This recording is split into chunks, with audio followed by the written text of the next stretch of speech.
Livro Discipulado começa com contemplação.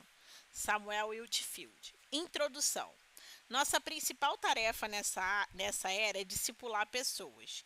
Jesus, aproximando-se, falou-lhes, dizendo: Toda autoridade me foi dada no céu e na terra. Ide, portanto, fazei discípulos de todas as nações, batizando-os em nome do Pai, do Filho e do Espírito Santo. Mateus 28:19. É fácil envolver-se em atividades cristãs que geram baixo impacto, pois em última instância não cumprem o papel de discipular um povo, e são muitas as tarefas que causam pouco impacto.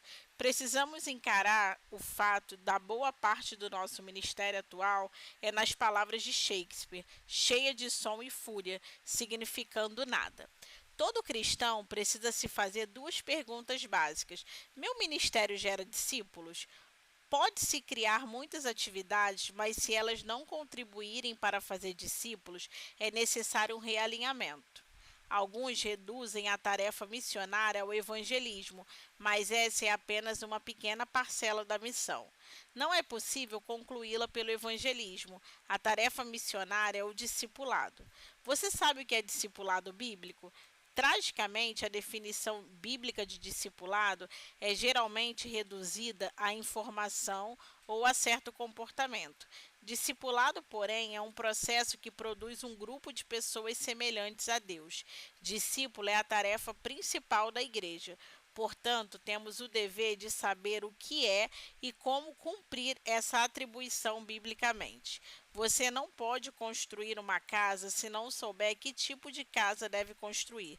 Da mesma forma, não é possível discipular corretamente se você não conhece a vontade de Deus para esta era, nem como o Senhor deseja cumpri-la. O propósito de Deus para este tempo pode ser resumido em dois grandes eixos. Deus planejou essa era para revelar a si mesmo na pessoa de Jesus. Deus planejou esta era para formar um povo que se tornará sua companhia. Essas duas frentes levantam uma importante questão: como cumprimos isso? Esse livro aborda o fundamento bíblico que deve sustentar todos os nossos métodos de discipulado para que possamos corresponder àquilo que Deus deseja. Se implementarmos ferramentas de discipulado sem compreender os propósitos fundamentais delas, nós não vamos adaptá-las nem as usar apropriadamente. Por exemplo, construtores geralmente usam martelos para fixar pregos. No entanto, imagine um menino que deseja tornar-se um construtor observando outros construtores martelarem. Em seu desejo de construir, esse menino toma um martelo e começa a martelar as coisas, pensando que está construindo, quando na verdade está apenas fazendo barulho. Ele está usando a ferramenta, mas não tem clareza quanto ao real propósito dela. Logo está ocupado martelando, mas não está construindo coisa alguma. O discipulado pode facilmente tomar esse caminho, pode acabar usando a ferramenta ao mesmo tempo que perdemos de vista a razão pelos quais elas existem. Se estamos martelando em nossas igrejas sem que estejamos construindo o que realmente devíamos ou consultando os moldes bíblicos que nos foram dados, então não estamos usando nossos instrumentos corretamente. Muitos começam o discipulado com informações, hábitos e disciplinas. Todas essas são importantes ferramentas, mas caso se tornem o centro do discipulado, em vez de serem utensílios que contribuam com o discipulado, podem rapidamente sair dos trilhos. Existem muitas obras valiosas sobre ferramentas para o discipulado, mas o presente livro não é um livro exaustivo sobre o assunto. Este livro foca no fundamento que deve sustentar todo o discipulado, mas que muitas vezes é negligenciado. Esse fundamento nos dá uma estrutura que estabelece o contexto de como usamos as ferramentas do discipulado. Começa com contemplação. O discipulado deve começar com um conhecimento sobre Deus, sobre a revelação da sua beleza na pessoa de Jesus. Se o discipulado começa em qualquer outro lugar, pode-se até alcançar coisas valiosas, mas perde-se de vista a estrutura bíblica. Nós resumimos o propósito de Deus para a era em dois temas principais: 1. Revelação de Deus e 2. Formação de um povo. Ambos os temas exigem que um povo contemple a beleza de Deus. Se não focarmos nossas vidas na revelação de Deus, estaremos fora da sincronia com o propósito primordial dele para toda esta era. Além disso, se não o contemplarmos, não conheceremos a imagem na qual pretendemos nos tornar. Não somos chamados para ser meramente um povo moral. Não somos chamados para nos comportarmos como Deus. Nós somos chamados para nos tornarmos como Deus. Nesse momento, com o objetivo de evitar heresias, precisamos estabelecer inicialmente duas firmes convicções: nunca nos tornaremos divinos e nunca seremos adoradores. Com isso em mente, o Novo Testamento deixa bem claro que Deus quer que os homens se tornem como Ele, muito mais do que muitos cristãos imaginam. Temos uma visão muito abaixo do real sobre a vida cristã. Jesus é realmente o primogênito de muitos irmãos que serão como eles. Como podemos nos tornar como Deus, a qual mal conhecemos? Como veremos, os humanos são projetados para se tornar aquilo que contemplam. Os dons ministeriais foram dados por Deus à Igreja para que possamos contemplá-lo e nos tornar como ele. Eis o que as pessoas precisam de cada dom ministerial.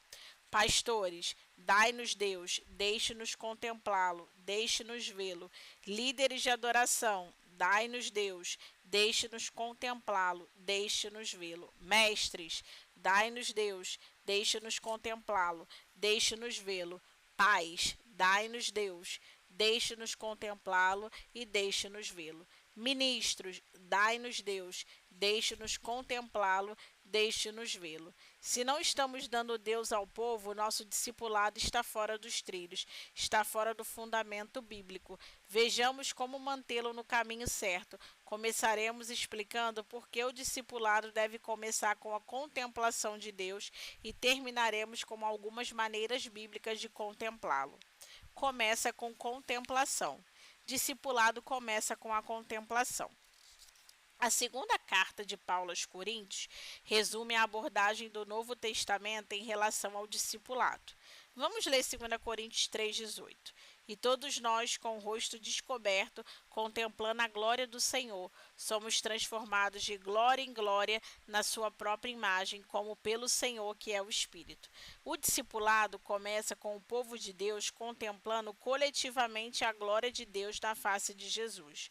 Esse modelo de discipulado foi o método de Deus desde o início, e se negligenciarmos essa contemplação coletiva, estaremos ignorando o modelo bíblico que nos foi dado.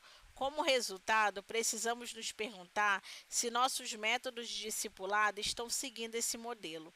Não devemos reduzir o discipulado à aquisição de informações. Aprender algo novo não é discipulado, é somente aprendizado. A instrução é uma parte valiosa do processo do discipulado, mas não o é apropriadamente a menos que a nova informação nos permita contemplar ao Senhor e ser transformados à sua imagem.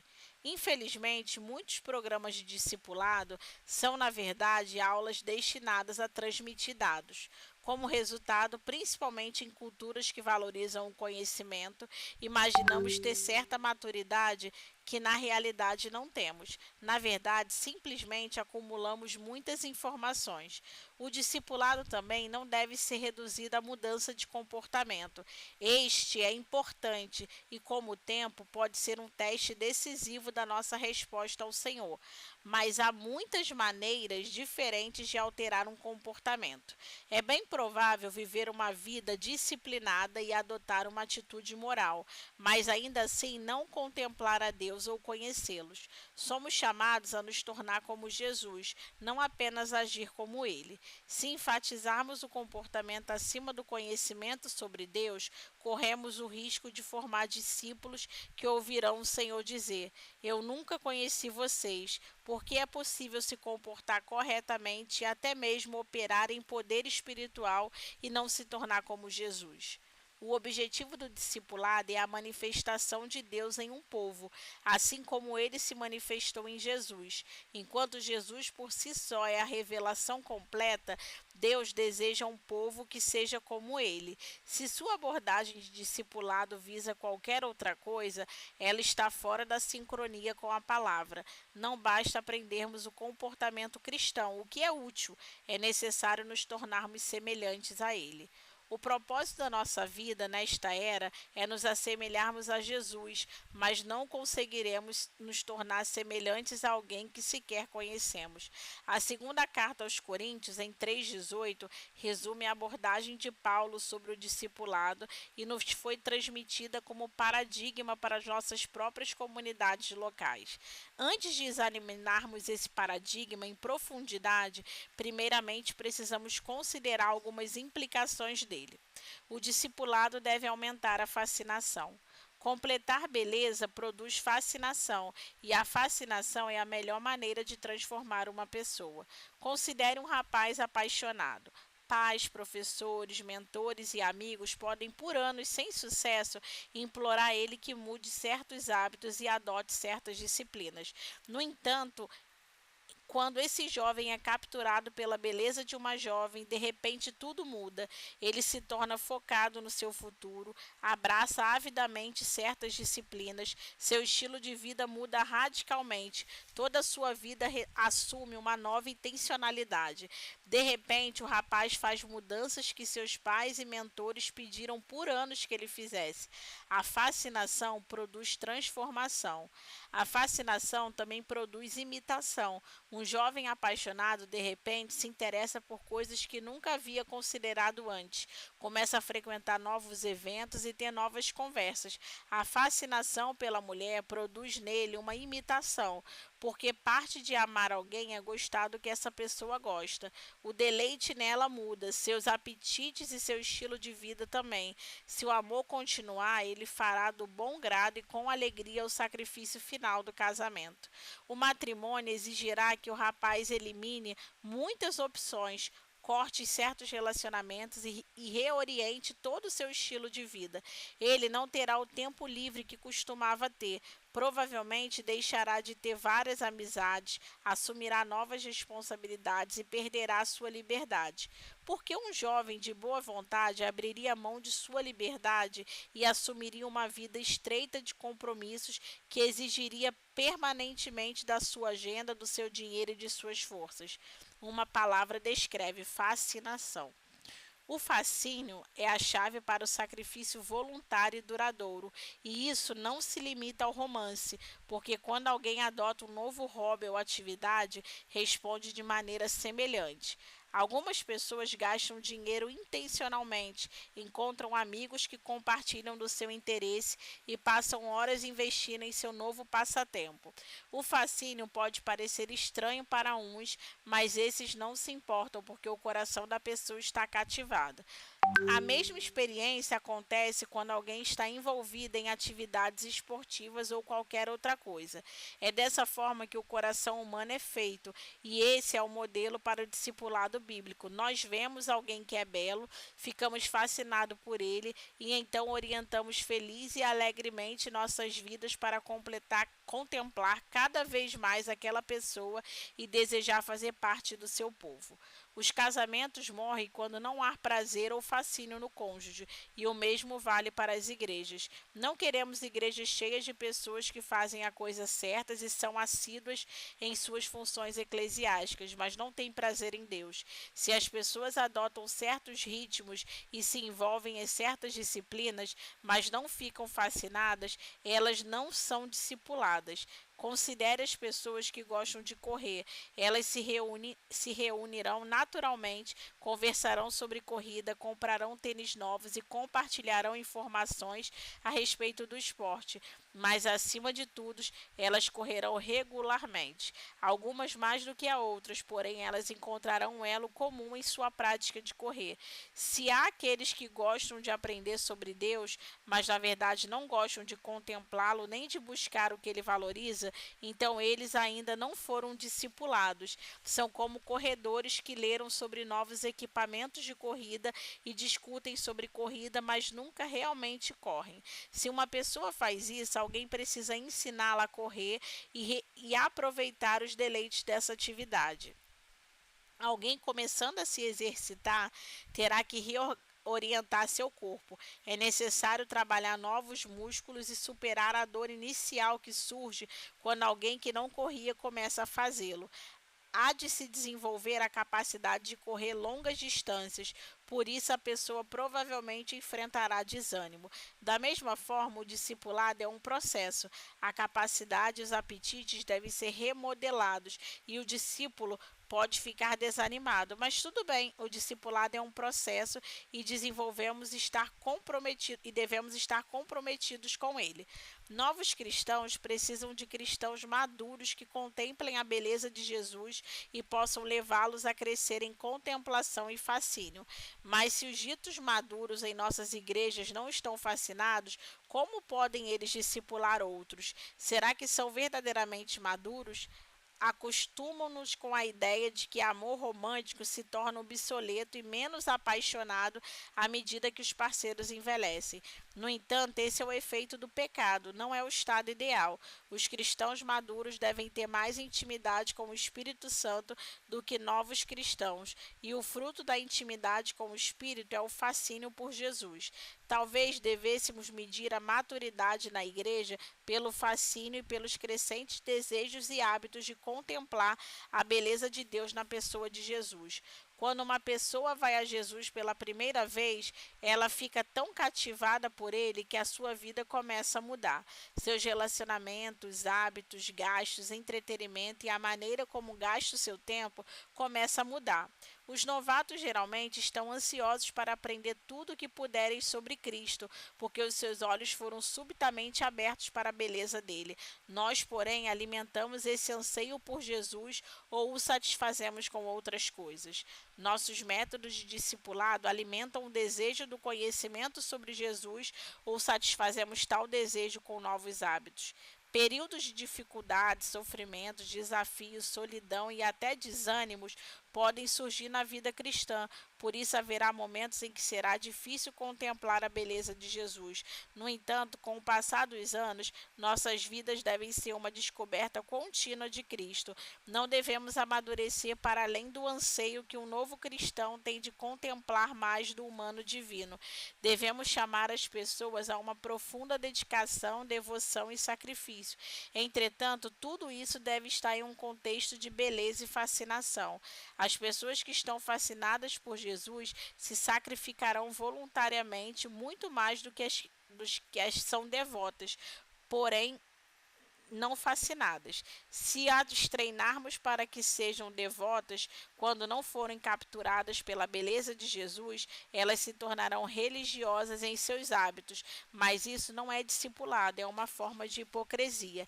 A lógica não é suficiente para produzir um povo maduro. O pecado é um enganoso e o coração humano não é um robô. O coração humano não é racional, é lógico em sua origem. Na verdade, ele anseia primordialmente por beleza. A contemplação é coletiva. Somos transformados quando todos contemplamos o Senhor. É importante contemplá-lo individualmente, mas também devemos fazê-lo de maneira coletiva. As igrejas devem criar um ritmo contínuo e sustentável de contemplação em comunidade. É necessário que se unam regularmente a fim de olhar para a beleza de Jesus e responder a ela juntos. Na verdade, todo ministério coletivo deve levar à contemplação. Isso é fundamental para o discipulado, porque a vida cristã é uma experiência coletiva, portanto, deve ser vivida em comunidade. Cristãos não conseguem chegar à plena maturidade vivendo vidas isoladas e individualistas. Como um amigo me disse certa vez, Jesus não é um polígamo. Ele não está procurando por milhões de noivas que o amam individualmente, mas por uma única noiva, um povo que foi formado por a sua companhia. Dado que Jesus está procurando um povo e não apenas indivíduos, o discipulado deve ser um processo coletivo no qual amadurecemos juntos. Deus não revela tudo de si mesmo somente a uma pessoa. Existem aspectos de quem ele é e que você só encontrará por meio de outras pessoas. Há coisas que o Senhor só falará a você por meio de outros membros do corpo de Cristo. Não podemos ser completos em Jesus por nós mesmos. Existem aspectos e discipulado que só surgem quando contemplarmos coletivamente e então começamos a viver juntos a imagem do que vimos. Sua igreja ou pequeno grupo se reúne para contemplá-lo coletivamente? A transformação deve ser o objetivo. Deus não se tornou um homem para melhorar sua vida, ele veio para torná-lo semelhante a ele. Qualquer abordagem ao discipulado que falhe em nos tornarmos semelhantes a Deus não é um verdadeiro discipulado bíblico. Dado que a transformação, a semelhança dele é o objetivo, a igreja se perde quando é constituída apenas de pessoas talentosas e dedicadas, mas que não são fascinadas pela beleza do Senhor e não estão buscando a transformação à sua imagem. O discipulado bem-sucedido produz um povo que está se tornando semelhante a Deus. Qualquer outra realização tem, na melhor das hipóteses, benefícios marginais. Muitas vezes tentamos convencer as pessoas a serem como Deus, como elas sequer o contemplaram. Contemplarmos juntos a beleza de Deus e o vermos como ele é, confronta nosso comportamento e nos permite tornarmos semelhantes a ele.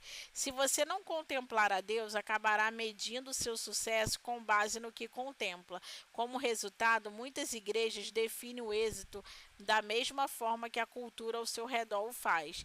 Talvez um pouco de moralidade adicional. Se sua definição de sucesso for idêntica à da cultura da sua volta, então não é uma definição bíblica de sucesso. Em vez disso, é uma evidência de que você ainda está olhando para o mundo e sendo mais seduzido por ele do que pela pessoa de Jesus. Quando contemplamos Jesus, a transformação, em vez de sucesso, torna-se nosso objetivo, pois reconhecemos que a Bíblia nunca nos prometeu sucesso nesta era. E Deus tem uma definição de sucesso radicalmente diferente do que o mundo tem. Na verdade, ele às vezes projeta situações que parecem muito mal sucedidas para produzir o que deseja em seu povo. Há momentos em que Deus orquestrará circunstâncias em sua vida para permitir que você experimente a dor dele ou produza algo que não pode ser produzido de nenhuma outra maneira. Deus usará em nossas vidas para produzir transformação, até mesmo nossos maiores fracassos. Pedro é um dos maiores exemplos disso. Ele foi chamado ao pastoreio, ainda que impetuoso, orgulhoso e teimoso. Assim que Jesus foi traído, Pedro negou publicamente 3 vezes, porque uma serva o desafiou. Foi um fracasso público, humilhante para um homem que havia prometido que morreria com Jesus. Mas Cristo buscou Pedro após esse fracasso. 3 vezes perguntou-lhe: Você me ama? Para curar a dor de 3 negações. Todas as vezes Pedro disse que sim, e Jesus respondeu: Então apacenta as minhas ovelhas. O fracasso de Pedro poderia tê-lo desqualificado para a liderança, mas da perspectiva de Jesus, esse insucesso o preparou para liderar a igreja. Pedro agora podia pastorear outros com graça e longanimidade. Seu orgulho havia sido quebrado e ele pastorearia de maneira muito diferente daquele momento em diante. Seu maior fracasso o impulsionou porque cooperou com Jesus. Você vê os desafios em sua vida, mesmo que sejam produto do seu próprio fracasso, como oportunidades para ser transformada à imagem de Jesus? Muitas pessoas se contentam com o sucesso em vez da transformação. Quando buscam o sucesso, algumas pessoas constroem negócios impressionantes e grandes ministérios, mas o êxito não é tão importante quanto imaginam. Outros se sentem fracassadas porque não são bem-sucedidas de acordo com a definição do mundo, quando podem ser muito mais exitosas do que pensam ser vistas da perspectiva de Jesus. Se nos concentrarmos no sucesso em vez da transformação, seremos enganados ou desencorajados quando avaliarmos nossas vidas de acordo com as definições antibíblicas de sucesso. Por outro lado, se abraçarmos a transformação, podemos encontrar dignidade em tudo que acontece em nossa jornada. Não seremos seduzidos caso pereçamos, bem-sucedidos ou influentes, nem seremos desencorajados por nossos fracassos ou pela pequenez das nossas vidas. Deus pode pagar tudo, incluindo sua fidelidade, fracassos, perdas, vitórias, traição, sofrimentos e alegrias, e usar para o seu bem e para a sua transformação. Você se tornará aquilo que contempla. A revelação de Jesus, como a plenitude de Deus manifesta por meio de um homem, deve ser o centro de todo o nosso ensino e ministério, pois se não o contemplarmos, não nos tornaremos semelhantes a ele. Pai, mãe, você ensina a seus filhos o conhecimento de Deus ou o bom comportamento? Professor da Bíblia, quanto ao seu ensino é focado no conhecimento da pessoa de Jesus? Líder de adoração ou cantor, você leva o povo a contemplar Jesus? Líder, seu ministério reflete sua vida interior? Se você está frustrado com o discipulado do seu povo, será que isso não é um reflexo de seu próprio discipulado? Se você não consegue levar as pessoas a contemplar Jesus, então você precisa primeiramente reexaminar seu próprio discipulado. Comece por aí antes de fazer alterações em sua programação. Se o seu ministério não faz com que as pessoas contemplem Jesus, você não pode esperar que elas se tornem semelhantes a Ele. O princípio do que os homens se tornam aquilo que contemplam é fundamental para a experiência humana. Todo ser humano é moldado pela cultura e pelo contexto com que foi criado. Ele aprende a língua, a cultura, os valores, observando os outros. Você não precisa ensinar a cultura. As crianças naturalmente imitam as pessoas ao seu redor, pois copiam o que observam até se tornarem o que veem. Considerem tentar ensinar a uma pessoa a cultura de outra nação apenas dando a ela algumas informações. Ela pode aprender dados, idiomas e fatos culturais, mas não se encaixar adequadamente na sociedade.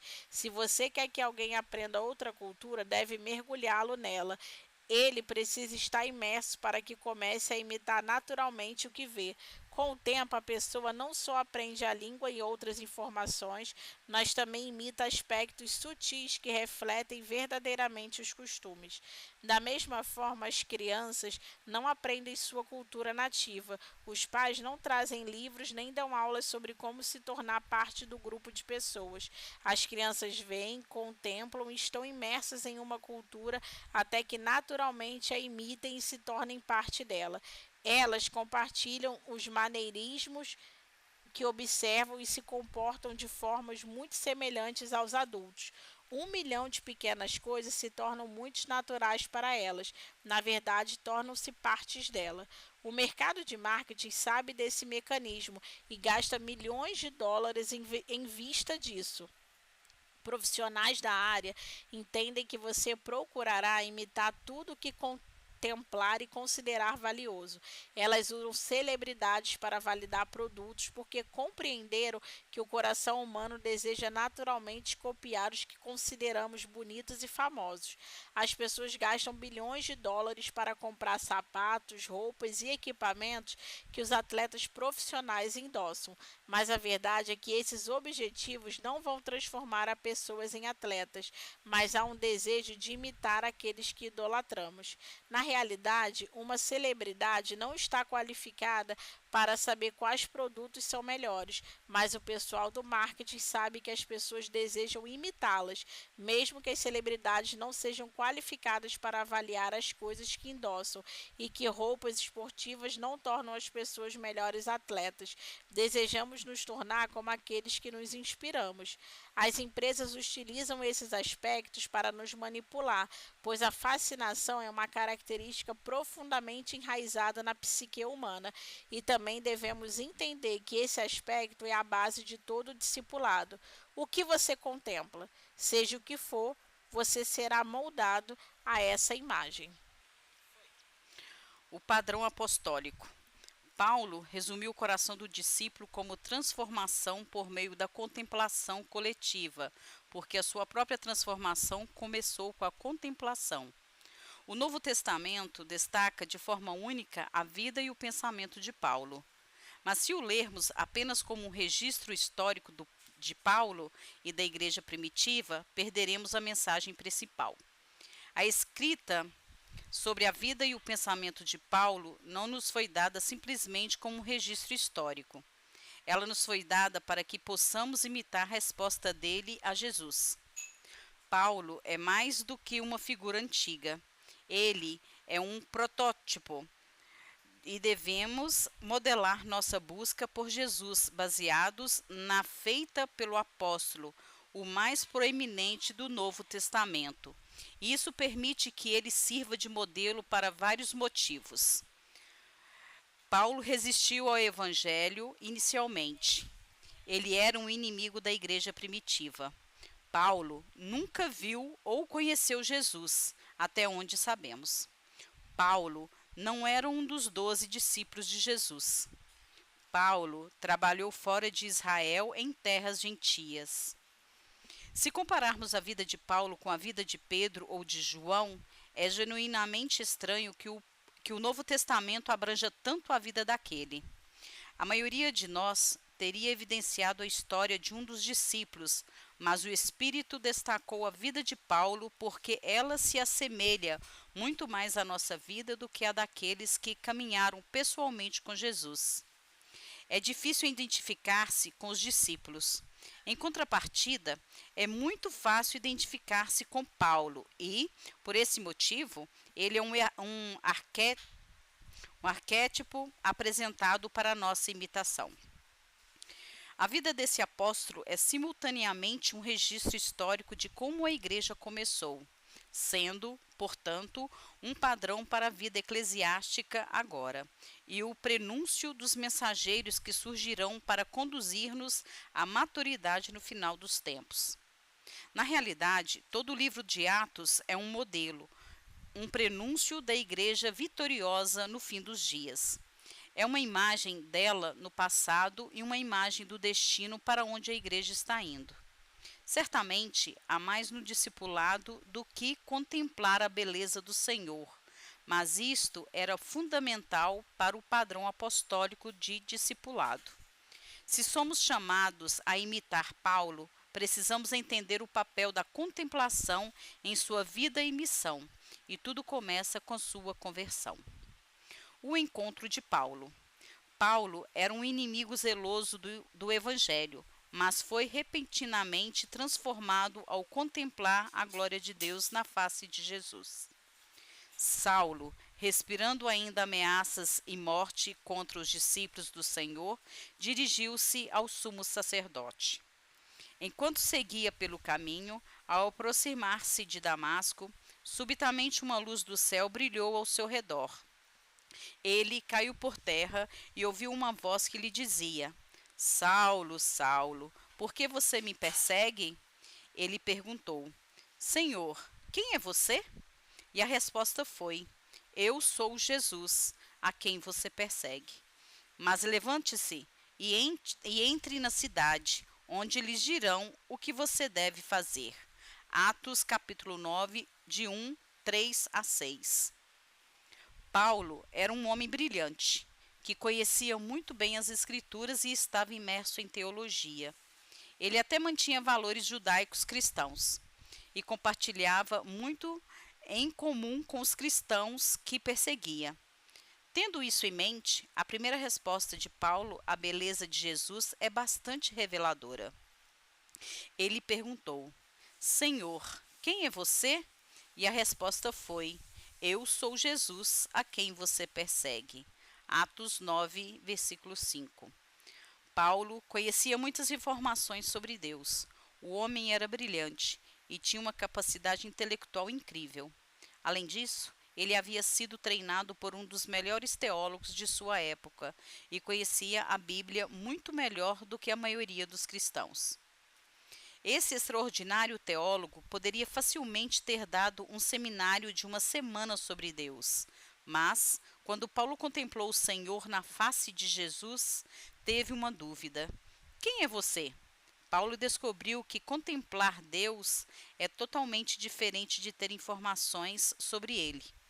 O conhecimento até então adquirido não o levará à conversão, mas o momento de revelação alterou permanente e imediatamente sua vida. O discipulado pessoal de Paulo começou com contemplação. Paulo era brilhante, educado e experiente, mas nunca havia contemplado a beleza de Deus na face de Jesus. Naquele momento, o apóstolo não foi salvo por um argumento melhor. Ele foi repentinamente transformado quando contemplou Deus na pessoa de Jesus. Muitas pessoas em nossas igrejas aprenderam informações sobre Deus, mas se elas realmente contemplassem a pessoa de Jesus, também perguntariam: quem é você? O encontro com Jesus surpreendeu Paulo, fazendo-o cair por terra. E Cristo revelou outro aspecto de sua beleza ao futuro apóstolo. Ele caiu por terra e ouviu uma voz que lhe dizia: Saulo, Saulo, por que você me persegue? Atos capítulo 9, versículo 4. A primeira coisa que Paulo descobriu foi a profunda identificação de Jesus com seu povo, já que havia perseguido aquele ao perseguir este. A mensagem era clara: se você tocar no povo de Cristo, você o toca. A dor da igreja era a dor de Jesus, e a glória de Jesus era a glória da igreja. Portanto, o encontro que Paulo teve com o Filho também foi um encontro com a glória da igreja. A pergunta de Paulo: quem é você? Não era apenas uma questão sobre Jesus, era também uma questão sobre a natureza da igreja, transformando pelas suas revelações.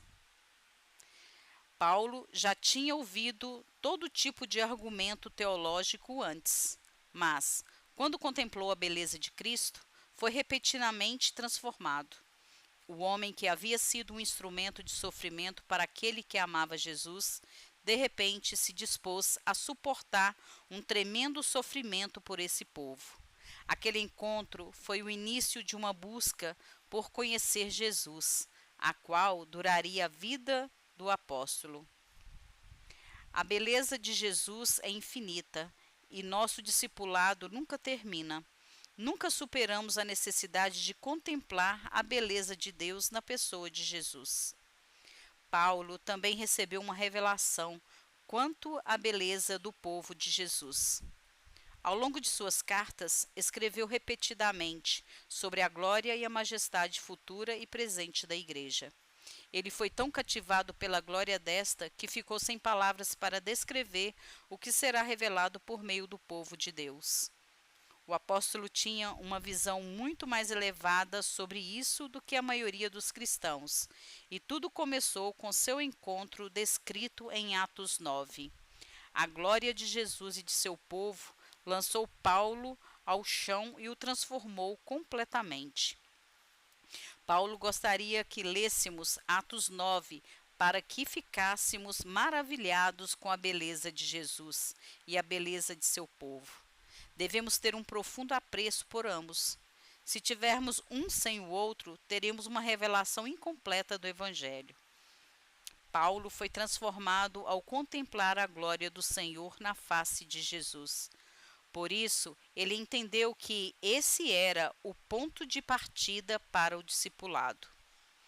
A conversão paulina veio por meio da revelação, e isso destaca algo importante: o trabalho da apologética, que é defender o cristianismo, explicando-o e apresentando argumentos razoáveis a seu favor.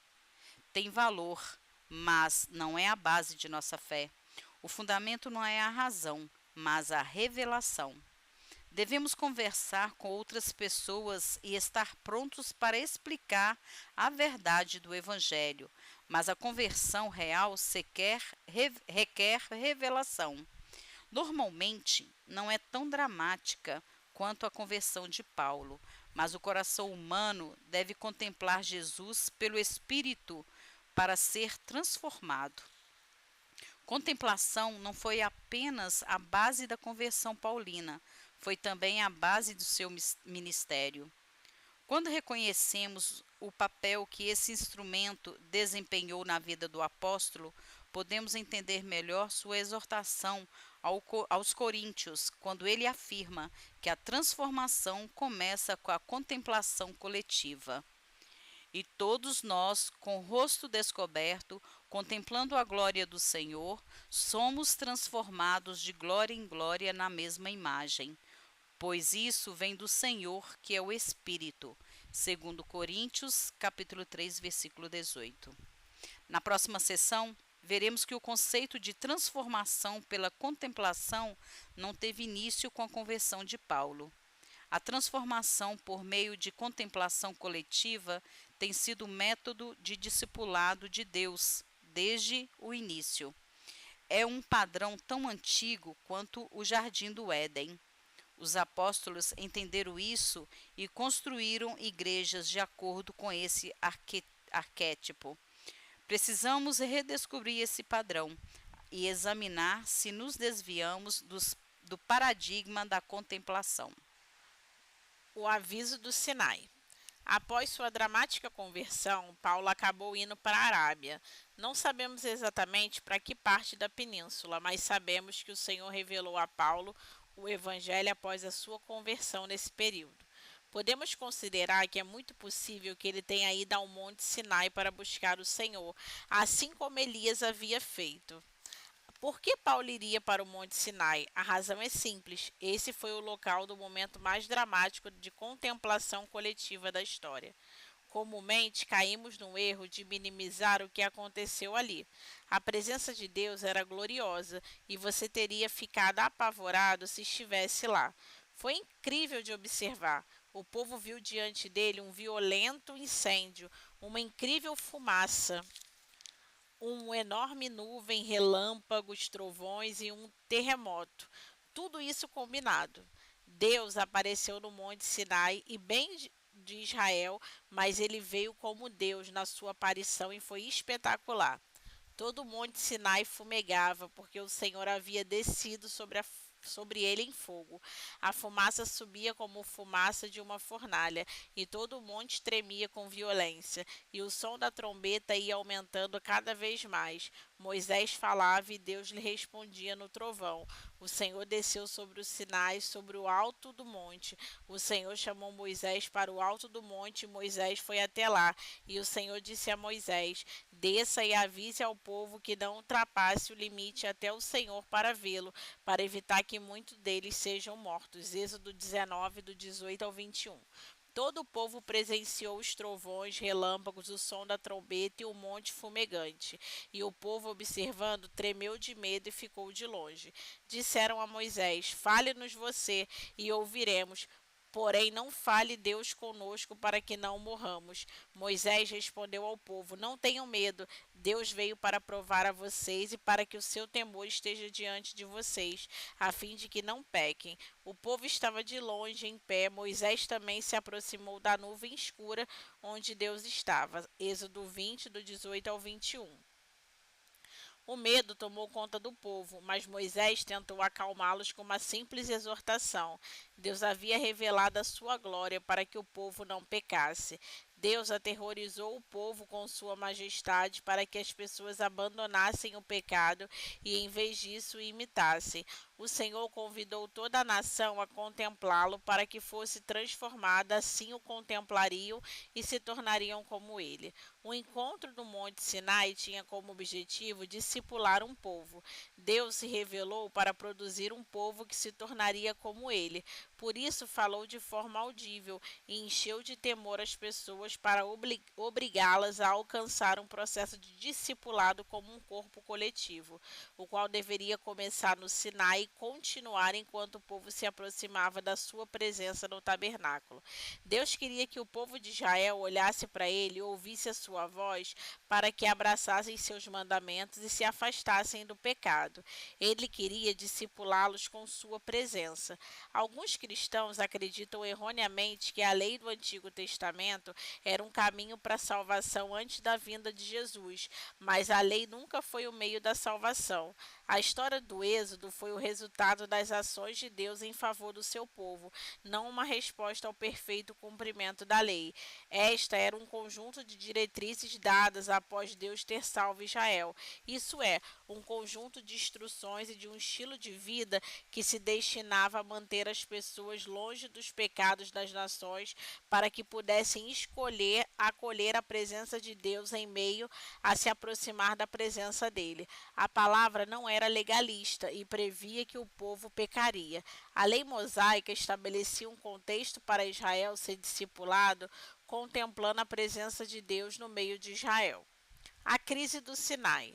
O Monte Sinai foi glorioso, mas também trágico. O povo havia sido chamado para contemplar e ser transformado, mas acabou caindo na idolatria e no pecado.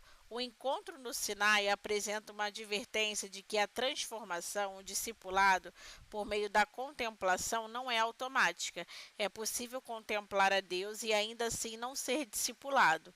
É até possível contemplá-lo e ainda assim acabar em apostasia. Exatamente porque há tanto em jogo na contemplação que Paulo fez uma séria advertência aos coríntios comparando o que Deus fez em Jesus com o que aconteceu no Sinai. Vamos ler.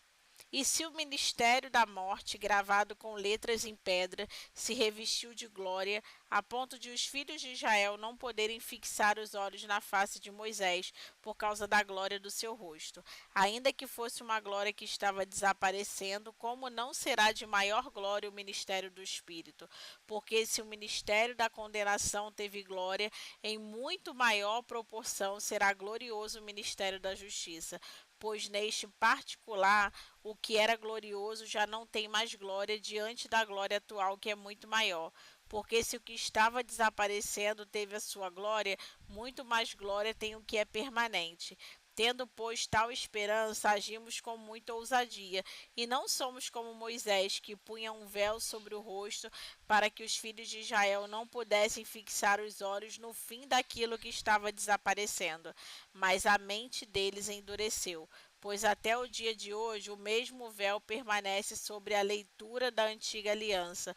Não foi tirada, pois só em Cristo ele é removido. Quando, porém, alguém se converte ao Senhor, o véu é tirado, e todos nós, com o rosto descoberto, contemplando a glória do Senhor, somos transformados de glória em glória na própria imagem, como pelo Senhor, que é o Espírito. 2 Coríntios 3, do 7 ao 14. Comparando o que Deus fez em Jesus com a história de Israel no Monte Sinai, Paulo exortou os coríntios a contemplarem a Cristo e a serem transformados. A experiência daquela nação no monte não se repetiu e continua sendo o ato de Deus mais visivelmente dramático para um corpo coletivo na história. Os israelitas o viram aparecer como fogo e fumaça no topo de uma montanha e o ouviram falar de forma audível. As pessoas ouviram um trovão e experimentaram um terremoto enquanto ele se aproximava. Quando Deus apareceu a Israel, ele era majestoso e atemorizante, mas Paulo diz, por meio da habitação do Espírito, que nós temos acesso para contemplar Deus em sua maior glória. Acreditamos poder acessar uma revelação da glória de Deus maior do que o dos israelitas experimentaram no Sinai. Muitos cristãos minimizam a glória que desceu ao Monte Sinai, e isso diminui o que Paulo escreveu. Contudo, considere os trovões, terremotos, relâmpagos, vozes e terror do Monte Sinai, e então maravilhe-se por ter acesso a uma revelação maior de Deus ao contemplar Jesus por meio do ministério do Espírito. Antes de prosseguirmos, permita que isso repouse em sua mente por algum tempo. Os israelitas não podiam olhar para Moisés, e nós podemos ver mais na face de Jesus por meio da habitação do Espírito. Se a beleza de Deus está disponível para nós em medida muito maior do que o encontro espetacular de Israel teve com Deus no Monte Sinai, por que não distraímos tanto com coisas tão menores? Paulo comparou a nova aliança no Monte Sinai, porque essa foi a última vez que Deus desceu à vista de seu povo para unir-se com ele. Paulo, portanto, queria que os coríntios comparassem sua situação com a do Sinai. No Êxodo, Deus desceu para libertar Israel da escravidão. Ele se revelou a essa nação, dando-lhe um novo modo de vida que os capacitaria a contemplá-lo e, no processo, a abandonar o pecado para ser transformados à sua imagem. A lei mosaica era um arquétipo e uma sombra do que estava por vir. Quando olhamos para o encontro de Israel no Sinai, descobrimos os fundamentos da nossa fé. O que começou ali deveria ter maior expressão no nosso tempo. Deus desceu na pessoa de Jesus para libertar nossos corações do poder do pecado. Ele se revelou a Israel novamente e nos deu um novo modo de vida por meio do nascimento e do Espírito, que nos permite contemplá-lo, afastarmos do pecado e ser transformados à sua imagem. Paulo referencia o encontro no Sinai para fazer uma declaração. Deus desceu novamente. Podemos contemplá-lo novamente no rosto de Jesus e ouvir sua voz nas palavras de Jesus. A comparação de Paulo, entretanto, também carrega uma crítica advertência e há uma lição que ele queria que os coríntios aprendessem com o encontro de Israel na montanha. Um grave aviso. Quando se referiu ao Monte Sinai, Paulo esperava que os coríntios recordassem toda a história de lá, que emana na glória, mas também carrega um grave aviso. Quando o povo encontrou Deus no Sinai, as pessoas ficaram tão apavoradas que se distanciaram e pediram Moisés que se aproximasse de Deus em nome delas e, em resposta, falasse com eles em nome de Deus. Todo o povo presenciou trovões, relâmpagos, som de trombeta e monte fumegante. O povo, observando, tremeu de medo e ficou de longe. Disseram a Moisés: Fale-nos você e ouviremos, pois não fale Deus conosco para que não morramos. Êxodo 20, do 18 ao 19. Como vimos, Moisés implorou a eles que não recuassem de medo, mas permitissem que a revelação de Deus os guardasse do pecado. Não tenham medo, Deus veio para provar vocês e para que seu temor esteja diante de vocês, a fim de que vocês não pequem. Êxodo 20, 20. Deus queria que a nação o vissem e se aproximassem, mas ela estava apavorada com sua presença. Então eles olharam para Moisés e disseram: Vá falar com ele. Por causa da majestade da presença de Deus, as pessoas não abraçaram o processo de discipulado pela contemplação, e os efeitos foram horríveis. Com o povo não se aproximava para contemplar Deus e se manifestado pelo que via e ouvia, acabava na idolatria. Moisés aproximou-se da presença do Senhor, mas a nação não. Ele foi transformado, mas as pessoas não. À medida que continuou a contemplar a Deus, a própria glória transformou o corpo físico de Moisés, que foi muitíssimo mudado. O rosto dele estava radiante e os israelitas acabaram cobrindo. Eles não podiam suportar quem Moisés se tornara ao contemplar Deus, mas este queria que todas as nações carregassem sua glória. O fato de o hebreu ter sido transformado, discipulado, ao contemplar a glória de Deus antes da cruz, é uma imagem vívida do poder da transformação e a contemplação de Deus carrega, enviando os profissionais para olhar. Por que Israel enviou Moisés em seu nome para contemplar o Senhor? Ele foi transformado, mas o povo acabou adorando um bezerro de ouro. Em vez de carregar a glória de Deus, os israelitas se identificaram com uma imagem. J.K. Bailey comentou uma indescritível tragédia. Diferentemente de Moisés, o Salmo 106:20 afirma que os adoradores de bezerro de ouro trocaram a glória de Deus, que deveriam refletir, pela inglória semelhante com a escultura de animal. Que a glória refletida no rosto de Moisés representa o que todos os israelitas fiéis deviam ter refletido. Está, na verdade, registrado por outros textos veterotestamentários, os quais dão a entender que a proximidade do fiel com Deus resulta no reflexo da sua luz divina. O Senhor faça resplandecer o seu rosto sobre ti. Olhai para ele o Senhor e ficai radiantes. Bem como Isaías 60, do 1 ao 5, levanta-te e resplandece, porque é chegada a tua luz, e a glória do Senhor nasceu sobre ti. Em vez de serem transformadas à imagem de Deus, por contemplá-lo, os israelitas fizeram um Deus de acordo com seus próprios desejos e o chamaram de Yahvé. Da mesma forma, se não contemplarmos a Deus, nem buscarmos ser transformados à sua imagem, especialmente quando isso nos incomoda, acabaremos criando novos próprios deuses, tornando-nos semelhantes a Ele. Estar perto da glória de Deus não é suficiente. Um líder que o contempla não é suficiente. Devemos contemplá-lo como uma comunidade, enfrentar o medo de Deus e ser transformado. A idolatria dos israelitas no Monte Sinai nos obriga a fazer algumas perguntas incômodas. Temos enviado nossos pastores para olharem a Deus e ouvi-lo em nosso lugar da mesma forma que os israelitas trataram Moisés, ou procuramos olhar e ouvir Deus por nós mesmos? Se você é pastor, você prioriza olhar a Deus, ou você gasta mais energia olhando para outras coisas que parecem bem-sucedidas? Deus estabelece líderes para servirem seu corpo e conduzi-lo à maturidade, mas todos nós devemos contemplá-lo. Precisamos de líderes piedosos, pois Deus levantou Moisés para facilitar um encontro coletivo. Devemos olhar para o Senhor juntos e não apenas enviar um Moisés para fazer isso por nós.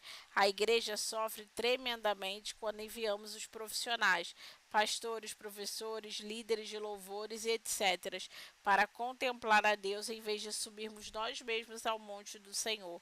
Os protestantes costumavam criticar a Igreja Católica por ter sacerdotes profissionais, apontando que todos os cristãos são chamados aos sacerdotes. Na prática, porém, mesmo os cristãos protestantes costumam tratar os ministros vocacionais como sacerdotes que buscam a Deus em seus nomes. A contemplação é algo sério. Embora possamos não encontrar a Deus da mesma maneira que os israelitas encontraram, ele ainda habita no meio do seu povo, independentemente do que possamos pensar na nossa congregação local. Deus, ele convidou o povo a se aproximar dele, mas também os advertiu a respeitar o encontro. E o Senhor disse a Moisés: desça e avisa ao povo que não ultrapasse o limite até o Senhor para vê-lo, para evitar que muitos deles sejam mortos. Também os sacerdotes que se aproximaram do Senhor devem se consagrar, para que o Senhor não se volte contra eles. Êxodo 19, do 21 ao 22. O Senhor quer que seu povo o contemple, mas advertiu aos israelitas a não se aproximarem do monte sagrado por curiosidade. Este é um aviso contra a abordagem casual da igreja que se aproxima de Deus para sua própria diversão e entretenimento, mas não busca a transformação à imagem dele. A revelação de Deus para que o povo possa contemplá-lo é algo sério. Deus se revela ao seu povo no contexto da aliança e espera que respondamos a ele de maneira pactual. Somos de longe a geração mais educada da história. Temos muito mais acesso à Bíblia, à teologia do que qualquer outra geração. Nenhum dos autores bíblicos teve acesso a nada próximo do que o cristão médio tem no bolso em seu smartphone. Também temos muito mais música de adoração que despertam nossa afeição para a beleza e a majestade de Deus do que qualquer geração.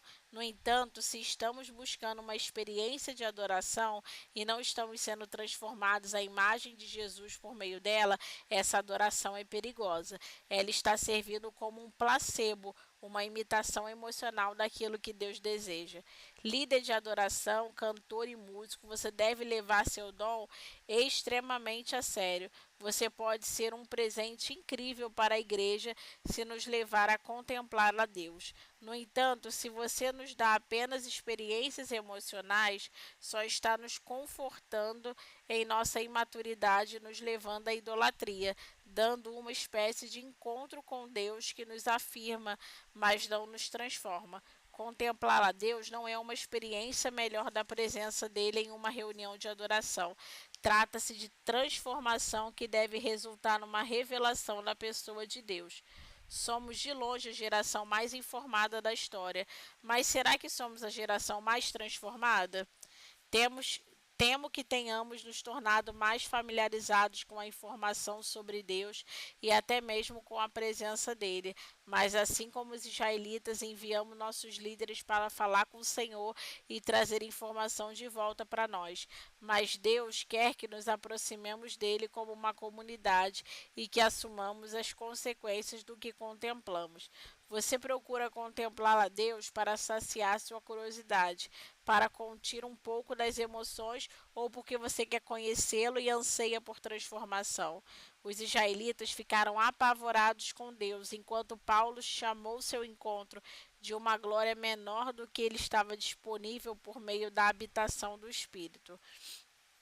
E se o ministério da morte, gravado com letras em pedra, se revestiu de glória a ponto dos filhos de Israel não puderem fixar os olhos na face de Moisés, por causa da glória do seu rosto, ainda que fosse uma glória que estava desaparecendo, como não será de maior glória o ministério do Espírito? Porque se o ministério da condenação teve glória, em muito maior proporção será glorioso o ministério da justiça, pois neste particular o que era glorioso já não tem mais glória diante da glória atual, que é muito maior. Porque se o que estava desaparecendo teve a sua glória, muito mais glória tem a que é permanente. Nossas experiências com Deus nem sempre será dramática, mas exigirá algo de nós. A natureza e o caráter dele nos confrontarão e nos deixarão totalmente desconfortáveis. O Senhor exporá a grande diferença entre quem somos e quem Ele é.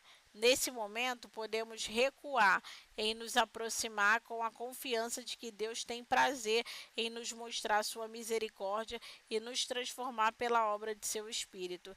Deus é gracioso conosco e Ele resolverá a lacuna entre nós e Ele, não se tornando como nós, mas nós nos tornamos semelhantes a Ele. Se você nunca se assustou com o que sente no contemplar a Deus, ainda não desfrutou de todos os benefícios da nova aliança. Por meio da habitação do Espírito, você pode suportar uma revelação de Deus que os israelitas não puderam. Você deve se aproximar com total confiança do sangue de Jesus e na ajuda do Espírito Santo para ver Deus como Ele é. Não temos que permanecer à distância. Podemos subir ao Monte Santo e contemplá-lo com abundância, confiança graças ao sangue de Jesus. Se o fizermos, ele nos transformará à sua imagem. A glória de Deus foi velada no Monte Sinai, mas totalmente revelada na pessoa de Jesus. O encontro dos israelitas com a glória velada de Deus no monte é um testemunho incrível de que está disponível para nós pelo Espírito. Você pode imaginar estar no Monte Sinai e se recusar a olhar para o monte e ouvir a voz audível do Senhor?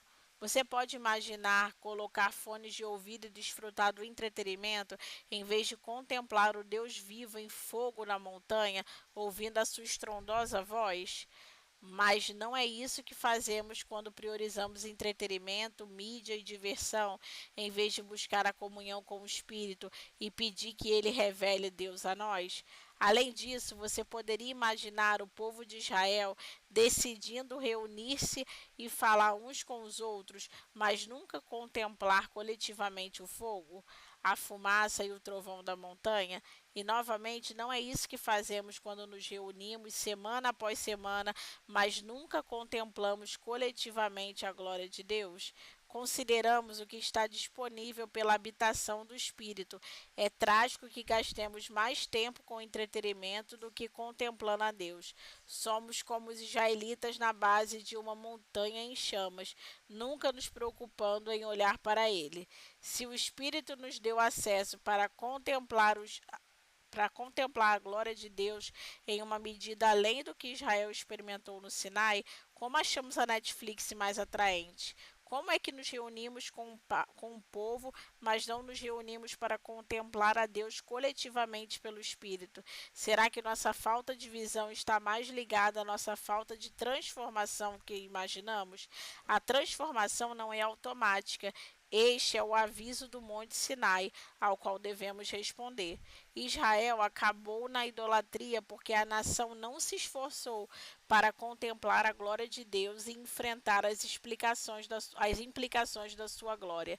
Da mesma forma, se não priorizarmos a contemplação quando nos reunimos, acabaremos lentamente adorando ídolos. Formaremos um Jesus da nossa própria autoria. Nós o chamaremos de Jesus e nos reuniremos em torno desse Deus. Mas este não será o temível Deus incriado, será simplesmente um bezerro de nossa própria fabricação, moldado à nossa própria imagem. Como adverte um estudioso, à medida em que criamos um Deus à nossa imagem e segundo os nossos gostos, é à medida em que seguimos um outro Deus. Contemplar é um sério negócio e tudo está em jogo.